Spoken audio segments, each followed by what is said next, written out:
বম্বাস্টিং ল্যাঙ্গুয়েজে খুব নিজের পেশি বক্তব্যের পেশি দেখাতে পারেন, সেই বক্তব্যের পেশি বাংলার ইতিহাসের টেকে না, আমরা অতীত আগে দেখেছি। একটা কথা আসছে বক্তব্যের মানে পেশি শক্তির প্রশ্নটা আসছে, যে এরকম তুমি সকালে এক কথা বিকালে এক কথা বলো কেন?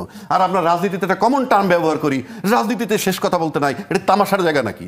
শেষ কথা বলতে নাই মানে কি? যা বলবেন কংক্রিট জনগণের সাথে। যদি বদলায় ফেলা ওই সময় বদলায় গেল, আবার আমরা অনিশ্চয়তার কাছে যাব কেন? আমি আবারও বলছি, এটা একটা রাষ্ট্র, এটা একটা সমিতি না, কিংবা একটা ক্লাব নয়। তাতে আগামীতে কোনো দল আর আওয়ামী লীগ হয়ে উঠবে না, কোনো প্রধানমন্ত্রী আর শেখ হাসিনা হবে না, তাই তো? শাসনতান্ত্রিকভাবে সেটা নাই।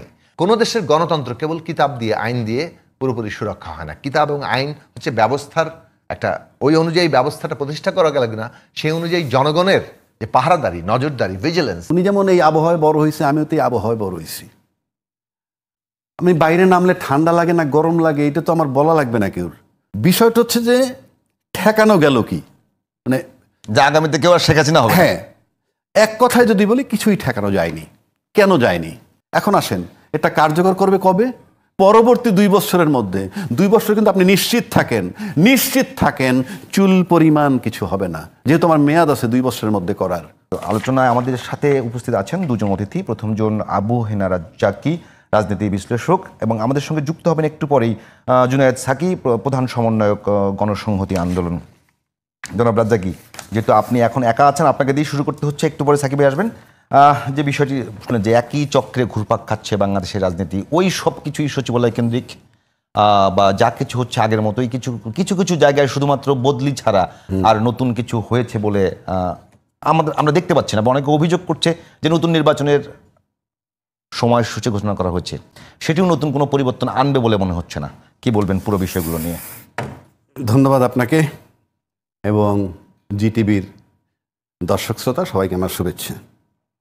আপনি যে কথাটা বললেন, শুরু করলেন যেটা দিয়ে, যে জুলাইয়ের উদ্দেশ্য আমাদের কি ছিল এবং আমরা আজকে কোন জায়গাটায় আছি, এবং একই চক্রে ঘোরপাক খাচ্ছে কিনা।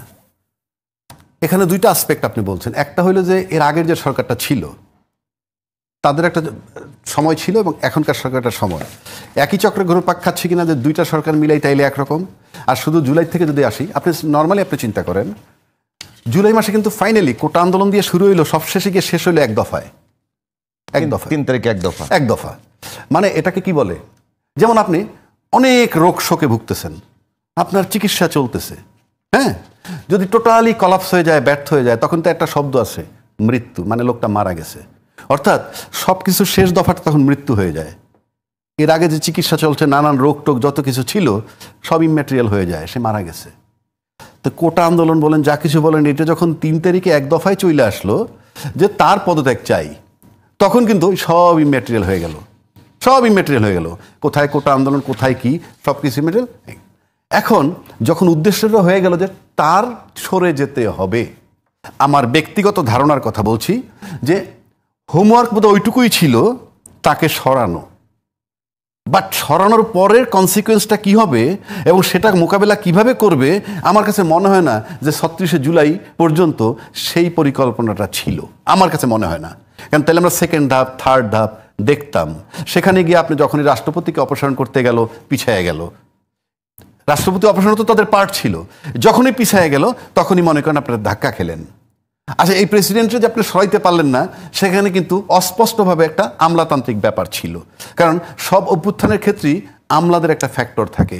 শেখ হাসিনা যখন ফাইনালি চলে গেল, তখন কিন্তু আমাদের এই দেশের যে সামরিক বাহিনী যাদেরকে বলি, তারা কিন্তু একটা পর্যায়ে ঘুরে দাঁড়ালো, আন্দোলনের পক্ষে চলে গেল। তাই শেখ হাসিনাকে চলে যেতে হলো। কিন্তু রাষ্ট্রপতির বেলা যদি সে একই জিনিস হইতো, তাহলে তাকেও চলে যেতে হতো। যাক, সেই বিতর্কে আমি যাচ্ছি না। এখন একই চরকে ঘোরপাক খাওয়া মানে কি? আপনি কয়দিন যাইতে না যাইতেই কিন্তু আমরা দেখলাম অনেকগুলা বিষয় সামনে আসলো। কি? সংস্কার, বিচার, নির্বাচন, তারপরে আরো ডেভেলপড হইতে আসলো কোথায়? নির্বাচন, কারো জোরালো দাবি নির্বাচন, কারো বক্তব্য সংস্কার, বিচার, তারপরে নির্বাচন, এবং আজকে পর্যন্ত কিন্তু ফাইনালি একটা আপনি নির্বাচনের দিন তারিখক্ষণ পাইলেন মোটামুটি। এখন কিন্তু দেখেন একই জায়গায় কিন্তু আমরা নাই। নির্বাচন যে চাওয়ার পরে এখন কিন্তু আবার ভার্সন চেঞ্জ হয়েছে, সেটা তো আপনি লক্ষ্য করেন। আপনি এখন টকশোতে দেখবেন। রাজ্জাকি ভাই, আপনাকে যে ইন্টারাপ্ট করি, যে মানে দিন শুরুর দিন ওই কোটা আন্দোলন হলো, সেদিন কিন্তু একটা বিষয় এসেছিল যে দুর্নীতিমুক্ত, নিরপেক্ষ এবং মেধাভিত্তিক আমলাতন্ত্র। ঠিক আছে, ওইটাদের শুরু শুরু। আচ্ছা, 3 তারিখে এসে তারা কিন্তু বলছে এক দফায়। এক দফার সাথে কিন্তু কথা ছিল যে নতুন বন্দোবস্ত যাতে আগামী দিনে আর ফেসিবাদী ব্যবস্থা তৈরি না হয় বা ফিরে না আসে। হ্যাঁ, আমি সেগুলো- যদি বলি শুরুর দিনে নিরপেক্ষ, দুর্নীতিমুক্ত বা মেধাভিত্তিক আমলাতন্ত্র এবং পরে ফেসিবাদী ব্যবস্থা যাতে ফিরে না আসে। এখন পর্যন্ত সরকার যে কয়েকটা কাজ করেছে সেই কাজগুলো কি এই জায়গাগুলো নিশ্চিত করতে পারছে যে আগামীতে দুর্নীতিমুক্ত বাংলাদেশ হবে, নিরপেক্ষ একটা জায়গা তৈরি হবে এবং আমলাতন্ত্র হবে মেধাভিত্তিক এবং ফেসিবাদী ব্যবস্থা ফেরত আসবে না? মানে সরকারের কোন কার্যক্রম দিয়ে আপনার কাছে মনে হচ্ছে যে এগুলো ফেরত আসবে না আর? সরকার বলতে কিন্তু হাতে গোনা কয়টা লোক বুঝায়। সরকার বলতে হাতে গোনা কয়টা লোক, 20 জন, 25 জন, 30 জন, 50 জন। আপনি তো ঘুরে ফিরে মন্ত্রিসভা, মন্ত্রী পরিষদ, এটাকেই বলে সরকার। কিন্তু এর সাথে কাজ করে কারা? রাষ্ট্রীয় অনেকগুলো অর্গান কাজ করে, এর সাথে পুলিশ কাজ করে, এর সাথে সচিবালয় কাজ করে, এর সাথে সামরিক বাহিনী কাজ করে, এর সাথে মিডিয়া কাজ করে। একটা কথা যদি মিডিয়া বারবার প্রচার করে, সত্য আর মিথ্যা হলো সেকেন্ডারি, আপনি বারবার প্রচার আপনার কাছে করলে- কি মনে হয় যে বাংলাদেশে এখন যে গণমাধ্যম সংস্কার কমিশন যে রিপোর্ট দিয়েছে বা যে ব্যবস্থা তৈরি করা হয়েছে, গণমাধ্যম স্বাধীনভাবে কাজ করতে পারবে আগামীতে? আমি সেখানে আসছি। আপনি আমাকে বলেন যে আমরা কি ওই জায়গাটা থেকে বের হইতে পারছি? সরকারি বেসরকারি আমলা প্লাস মিডিয়া, যেটা আমি বলতেছিলাম, তিনটা কিন্তু একটা বিরাট ফ্যাক্টর। সেই তিনটা ফ্যাক্টর যদি আমি আসি, তার সাথে রাজনীতিবিদদের কোঅপারেশন। কারণ এই সরকারের রাজনীতিবিদদের কোঅপারেশন কেন লাগবে? এই সরকার রাজনৈতিক সরকার না, একটা পরিস্থিতির সরকার। তা আপনি বিগত দিনগুলো যদি আপনি মূল্যায়ন করেন, এই সরকার ক্ষমতা আসার পর প্রায় 200 আন্দোলন আসছে তার সামনে, দাবি দেওয়া মিনিমাম 200। আচ্ছা, এই যে দাবি দেওয়াগুলো আসছে, এটা তো এই সরকারের সময়কার নয়, বিগত সরকারের। সেটা বিগত শুধু হাসিনা বা তার আগের সরকার, সব আপনি ধরেন, দাবিগুলো কিন্তু পুরনো, কিন্তু নিয়ে আসলে এই সরকারের কাছে। তখন কি একটাবারও বাংলাদেশের কোনো রাজনৈতিক দল, দায়িত্বশীল দল একবারও কি বলেছে যে তোমরা কেন দাবি দাওয়াগুলো এখন নিয়ে আসতেছো? উনি ফর দ্য টাইম বিং আসছে, দুর্নীতি সমাজ গরুক আর যাই বলুক, নির্বাচনের প্রসঙ্গ চলে আসছে, উনি নির্বাচন দিয়ে চলে যাবেন, তোমাদের দাবি দেওয়াটা আমরা নির্বাচিত সরকার দেখবে। কেউ কি একবারও বলেছে কোনো রাজনৈতিক দলের পক্ষ থেকে? আপনি দায়িত্ব নিয়ে বলেন তো কেউ বলেছে? এটার মানে হচ্ছে ফ্রম দ্য বিগিনিং এই গভর্নমেন্ট যে নন কোঅপারেটেড হয়ে আসছে তার নমুনা।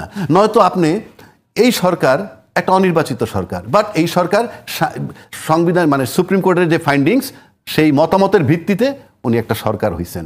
কিন্তু তাকে কি আমরা নিরিবিলি কেউ কাজ করতে দিছি? অনেস্টলি যদি আমরা চিন্তা করি, না, কেউ দিইনি। তো না দিলে আপনি সে কিভাবে করবে? এটা গেল একদিক। 2 নম্বর, আপনার এখানে বলছিলাম কিনা আমি ঠিক জানি না, যদি কোঅপারেশনের প্রশ্ন আসে, যারা তাকে কোঅপারেশন করে সে ক্ষমতায় থাকতে পারতেছে না, আর যারা আন্দোলন করছে দীর্ঘ 12 বছর যে সরকারের বিরুদ্ধে, সে 15 বছর ক্ষমতায় ছিল। এগুলো আপনি নমুনা দেখবেন কতগুলা। এইবার আসেন, আপনি কোথায় আসেন শেষ পর্যন্ত? অবশেষে আমরা একটা নির্বাচনের জন্য কথা বলতে বলতে বলতে বলতে এবং জুলাই সনদ তো এখনো হয়নি, জুলাই ঘোষণাপত্র একটা বিষয় আসলো। জুলাই ঘোষণাপত্র একটা বিষয় আসছে না? আচ্ছা, এখন জুলাই ঘোষণাপত্রে আগে কি বলছে? আগে কিন্তু ফেব্রুয়ারি মাসে নির্বাচন হবে, তার একটা সম্ভাব্য ওই একই দিনে পরে বলছে, একই দিনে বিকেলে। এখন বলেন, আমরা যদি একটা সিম্পল একাডেমিক ডিসকাশন করি, একাডেমিক, সেটা কি? এই যে সরকার ফেব্রুয়ারি মাসে নির্বাচনটা দিল, কোন সংবিধানে? আপনি আমাকে বলেন, কোন সংবিধানের অনুযায়ী? নির্বাচন তো একটা সংবিধান অনুযায়ী হতে হয়। কোন সংবিধান মোতাবেক? বাংলাদেশের চলমান সংবিধান মোতাবেক। চলমান সংবিধানে কি বলা আছে? নাম্বার 1, প্রাইম মিনিস্টারের লিখিত অনুমতি ক্রমে ভাঙতে হবে পার্লামেন্ট। আচ্ছা, ধরলাম এটা পায় নাই, ভেঙে ফেলছে। ভেঙে ফেলার পর 3 মাসের মধ্যে হইতে হবে। 3 মাস পার হয়ে গেছে। সেই সংবিধান চেঞ্জ করার ক্ষমতা আপনাকে কে দিছে? কে দিছে? 3 মাসের মধ্যে তো নির্বাচন হওয়ার কথা, কোনো ডাউট নাই। আর যদি বলেন অন্তর্বর্তীকালীন সরকার, সে তো এই ফ্রেমের মধ্যে নাই। অবশেষে আমরা একটা আইনি ফ্রেম আনতে চাইলাম, কি দিয়া? জুলাই ঘোষণা। জুলাই ঘোষণা মানে কি? আগের সংবিধান বন্ধ। আগের সংবিধান বন্ধ, প্লাস আমি একটা আইনি ফ্রেমে সরকারটাকে নিব।